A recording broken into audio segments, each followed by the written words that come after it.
Hello again. Shabbat Shalom. I shared a little bit of this story with my mom last night. I don't usually give her a preview of the Drash, but she said, "Oh, is that a story we can tell in synagogue on Shabbat?" And I said, "Oh, there's much more grown-up stuff in the Talmud than this. They deal with everything. Nothing is off limits for the Talmudic rabbis. This one's pretty mild, but still. PG-13 warning.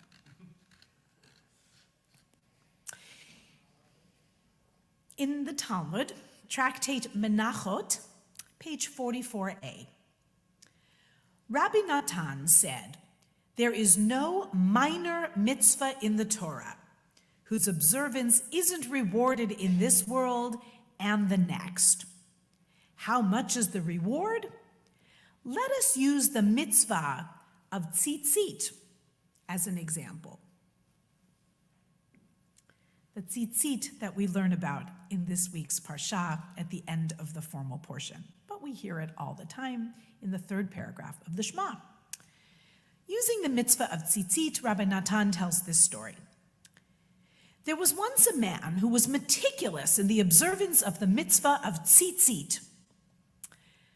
But he heard that there was a harlot in a faraway city who charged 400 gold talents for her services. He decided he had to find out what this was all about.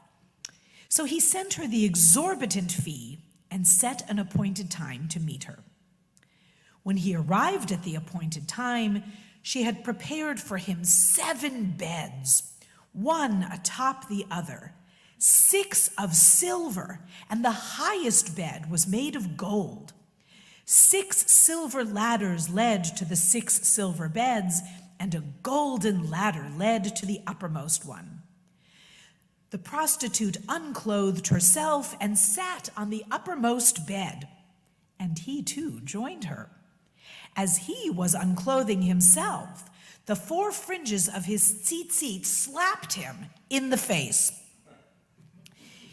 He immediately slid off the bed onto the floor, where he was quickly joined by the Zonah, the prostitute. "I swear by the Roman Caesar," the harlot exclaimed, "I will not leave you until you reveal to me what flaw you have found in me." "I swear," said the man, "that I have never seen a woman as beautiful as you. However, there is one mitzvah which we were commanded by our God, and tzitzit is its name. Concerning this mitzvah, it is twice stated in the Torah, 'I am the Lord your God. I am the one who seeks retribution, and I am the one who will reward.' Now the 4 tzitzit appeared to me as 4 witnesses, testifying to this truth. I will not leave you still," the Zonah said, "until you provide me with your name, the name of your city, the name of your rabbi, and the name of the school in which you study Torah." He wrote down all the information and handed it to her. The woman sold all of her possessions. 1/3 of the money she gave to the government. We are told by the Talmud this was a payoff so that they would allow her to do what she needed to do next. I won't give it away.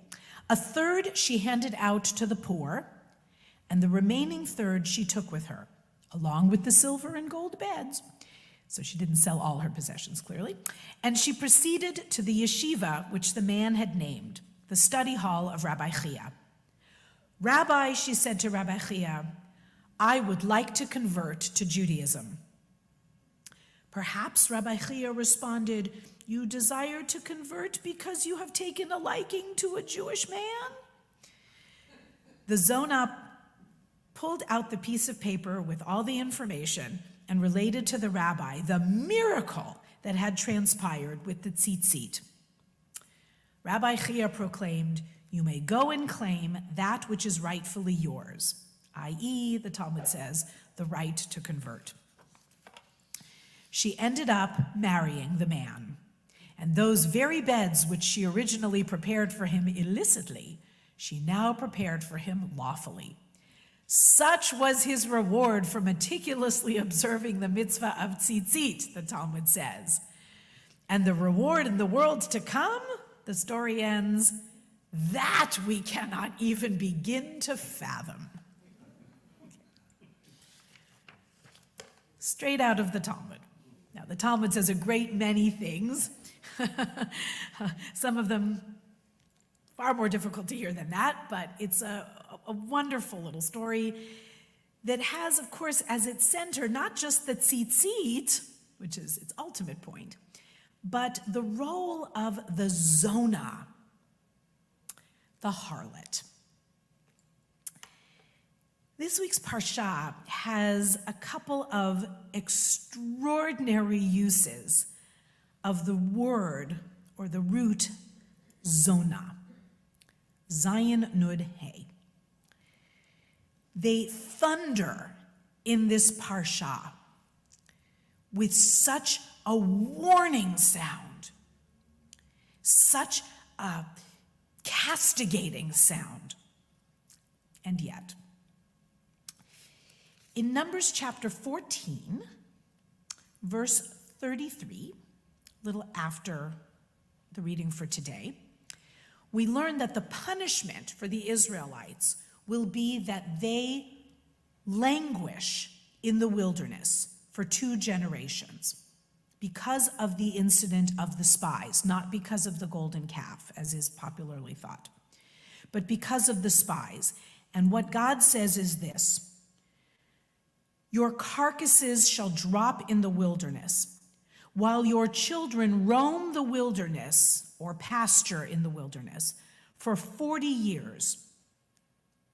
V'nasu et zenutechem. Suffering for your, translated here, faithlessness.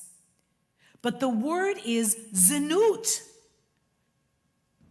Suffering for your prostitution of yourself, your selling of yourself for the lies spread by the majority of the spies.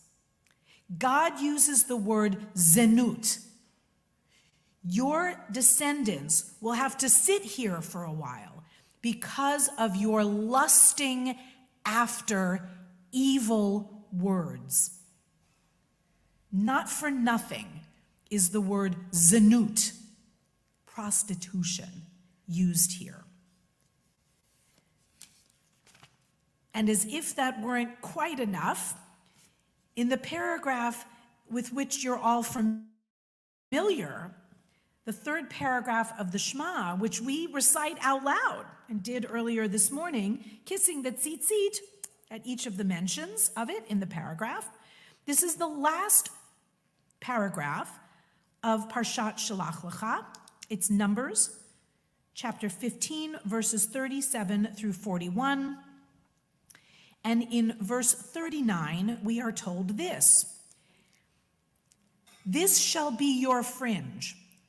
Look at it and recall the commandments of God and observe them.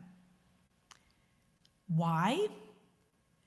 V'lo taturu acharei levavchem ve'acharei einechem, so that you do not go scouting, following after, looking. It's the same verb as was earlier, what the scouts were supposed to do. Acharei levavchem ve'acharei einechem, so that you don't follow after your heart and your eyes. Asher atem zonim achareihem, that you will go lusting after. It's the same word yet again. Could be translated, forgive me, so that you do not go whoring after your eyes and your heart. The Torah isn't afraid to say it, and I actually don't think we should be as well. Based on the zenut that God accuses them of, we get a chance to correct the behavior at the end of the Parsha. It's magnificently done. Put these fringes on your garment so that when your heart and your eyes go lusting, whoring after things you shouldn't have, they will be a reminder of what life is about and to what you are tied, and by what reins you should be held back. And then our sages in their wisdom chose the Haftarah from the book of Joshua. And wouldn't you know, not even one verse in, we are told Joshua, son of Nun, secretly sent 2 spies from Shittim, saying, "Go spy out the region of Jericho." So they went, Vayelchu, Vayavo'u Beit Isha Zonah. They go to a harlot named Rachav, and they laid down there. For the 3rd time in this week's reading, we have the notion of a Zonah. Sometimes translated, because the rabbis could be a little shy sometimes, as innkeeper or grocer or food provider. Let us not lose the majesty, the power of the Hebrew. This is a Zonah. She is a harlot. Slightly retired maybe, but she certainly runs a brothel. We don't know how old she is. We have no idea why these unnamed spies, who are considered traditionally to be Caleb and Pinchas, why they go to this particular house, we will never know. But they do exactly, in some ways, certainly linguistically, what the Torah portion has been upset about and cautioned against. Do not go zonahing around. And yet that's exactly where they go. I hope you're all as awed by that as I am, because I think this is just fantastic. They go to a prostitute. Someone in Torah study cleverly suggested, how did word get out that these were Israelites? Well, the Haftarah does say they laid down there, so maybe there was somebody in Rachab's house who squealed on them once she could perhaps see that they were clearly marked as Israelites. I don't know. We'll never know that either. So how word gets to the king of Jericho, produce the men who came out. There's lots of references to other biblical stories. She won't do it. She says they went that way. She throws the pursuers off the trail. And then this harlot, with a heart of faith and gold, tells the spies, "We're more afraid of you than you are of us. We have heard of the great deeds of your God, and we know that there is only one God, the God of Israel." She kind of gives Ruth a run for the money as maybe the first official, quote, convert. Rachab, whose name means wide, so there's a adult sense about her profession in her name. She's expansive and welcoming, but she is expansive and welcoming. They are safe with her. Her name also means road or way. She provides a way in for them to do the job that they need to do, and she gives them the information that they need to restore the confidence of the people. She says, "The fear of you has spread among our people." And they make an arrangement for her to be saved. She will put a crimson cord out of her window, and when the conquest comes, she pleads for her family, her parents, her brothers and sisters. This is a human being. This is a human being with a family, human being with loyalties, and a human being, a businesswoman, who knows which side of the wall her bread is going to be buttered on. And she is wise. She is fearless, and she is trustworthy. The tradition says that Rachab, like the Zonah of our Tamid story, converted and became Mrs. Joshua.